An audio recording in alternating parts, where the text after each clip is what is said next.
इस वक्त की बड़ी खबर आ रही है। इजरायल और हमास के बीच जारी जंग में अब तक करीब 1200 की मौत हो चुकी है। इजरायल के 750 से ज्यादा लोग मारे गए हैं। तो इन 750 लोगों में 57 सैनिक भी शामिल है जिनकी मौत हो गई है। वहीं इजरायल ने हमास के करीब 465 आतंकियों को मारने का दावा किया है।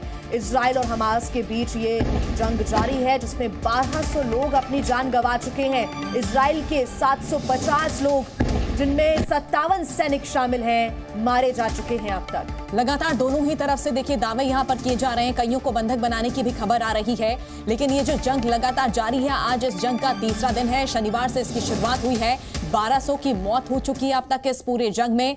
इजरायल के 750 से ज्यादा लोग मारे गए हैं। ये तस्वीरें हम आपको दिखा रहे हैं। देखिए, एक तरफ लगातार इजरायल और हमास के बीच जंग जारी है। रात भर दोनों ओर से मिसाइल्स दागे गए, रॉकेट्स दागे गए, लेकिन यूएस किस तरह से इजरायल का साथ दे रहा है खुलकर सामने आया है यूएस। और युद्ध पर यूएनएससी की बैठक भी हुई है।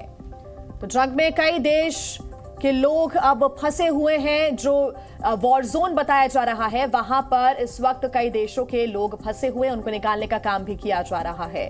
और आइए अब आपको ग्राफिक्स के जरिए हम कुछ अपडेट्स दे देते हैं। बता दें आपको कि हमास और इजरायल के बीच पिछले 48 घंटे से ज्यादा का वक्त हो चला है। युद्ध लगातार जारी है। बड़े अपडेट्स ये कि 450 से ज्यादा आतंकी मारे गए, इजरायल ने यह दावा किया है।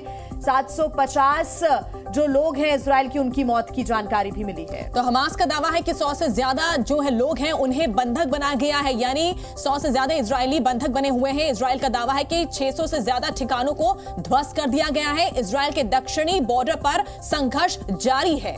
साथ ही अमेरिका के 4 नागरिकों की मौत की जानकारी भी मिली है।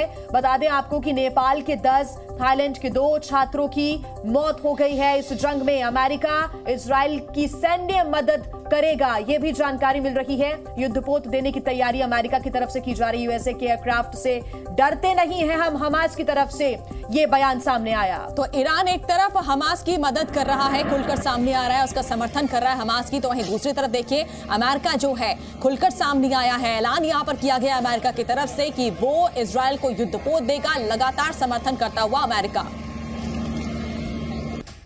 और चलिए ज्यादा जानकारी के लिए सीधे रुक कर लेंगे जी मीडिया संवाददाता मनीष शुक्ला का। मनीष, देखिए, जब से ये युद्ध शुरू हुआ है अब जो है देश अलग अलग दो फाड़ हो चुके हैं, बट चुके हैं। एक तरफ ईरान देखिए समर्थन कर रहा है हमास का, वहीं अमेरिका खुलकर सामने आया है। युद्धपोत देने की यहां पर बात की जा रही है। जब भी कहीं भी दुनिया में कहीं भी युद्ध होता है, दुनिया को इसका संकट झेलना पड़ता है।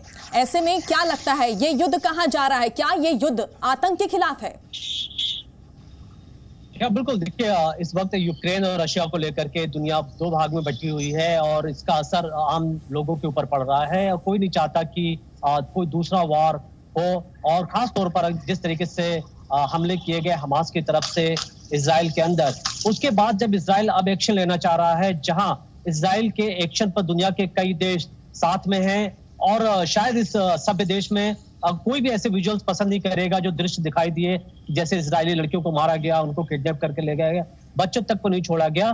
तो जहां दुनिया को इस मामले में हमास के खिलाफ मिल करके साथ में आना चाहिए, वहीं पर यहाँ पर अगर आप देखें तो कई जो मुस्लिम देश हैं वो खुलेआम इजराइल के खिलाफ हैं, जिसमें खास तौर पर अगर आप देखें तो सीरिया और लेबनान जैसे देश हैं, जहां पर ये शक जाहिर किया जा रहा है कि आने वाले टाइम में वो अमेरिका के खिलाफ, इजराइल के खिलाफ वो कार्रवाई करने की तैयारी करेंगे। और ऐसी स्थिति में यूएस ने जिस तरीके से अपने एयरक्राफ्ट कैरियर भेजा है, ये दिखाता है कि आने वाले टाइम में कहीं ये जो वॉर है वो एस्केलेट ना हो जाए, कहीं ऐसा ना हो कि लड़ाई अब फैल जाए। क्योंकि इजराइल ये कह रहा है कि जो एक्शन वो कर रहे हैं वो हमास के खिलाफ कर रहे हैं, लेकिन जिस लेवल पर बम गिराए जा रहे हैं तो कई जो लोग हैं वहां पर कंसर्न इस बात से भी है कि कई सिविलियंस के भी मारे जाने की रिपोर्ट्स आ रही है। और लगातार इजराइल ये कह रहा है कि जो सिविलियंस हैं उन इलाकों को छोड़ करके चले जाएं। तो ऑब्वियस है कि आने वाले टाइम में ऐसा दिखता है कि ये बड़े युद्ध का रूप ले सकता है। ठीक मनीष, हमारी नजर इस पर बनी रहेगी। फिलहाल शुक्रिया आपका तमाम जानकारी के लिए।